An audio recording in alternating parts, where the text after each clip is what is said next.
June 2022 nang iutos umano ng Energy Regulatory Commission sa Meralco na limitahan lang ang singil sa distribution charge sa 1 peso and 35 centavos per kilowatt hour.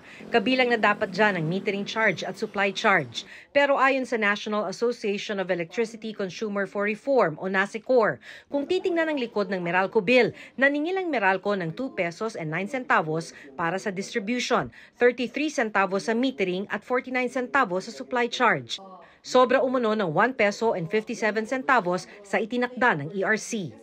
Imo-multiply mo lang yan sa kanyang energy sales ng isang taon na kinuha natin sa website nila.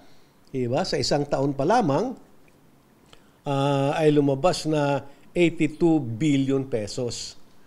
Kaya kung dinoble natin 2 taon, 164.5 billion pesos ito. Ang ibig sabihin nito sa electric bill ni Josel, sobra ng 1,122 pesos ang siningil sa kanya ng Meralco. Galing yan sa pagmultiply ng 1 peso and 57 centavos na di umano'y overcharge sa 715 kilowatt hour na kinonsumo niyang kuryente. Pagkain araw-araw, dapat doon po mapunta yun. Illegal umano ang sobrang paniningil na ito ayon sa NASECOR, kaya sumulat na ito sa ERC. Malaki ang dagok nito, malaking epekto nito sa kanilang prangkisa.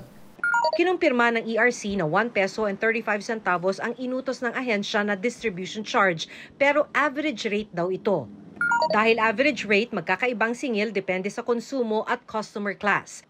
Pero bine-verify na nila ang mga datos para masagot ang sulat ng NASECOR. Hinihintay pa namin ang pahayag ng Meralco. Sa itinakdang 1 peso and 35 centavos na distribution charge ng Meralco, handa silang mag-refund ng sobrang singil na 19 billion pesos. Pero puna ng grupong NASECOR, kahit may sobrang nakolekta, humihingi pa ang Meralco ng dagdag na 33 centavos sa sisingiling distribution charge. Nagsusoli ka na nga sa 1 peso and 35, ba't mo itataas sa 166? It's absurd, unreasonable.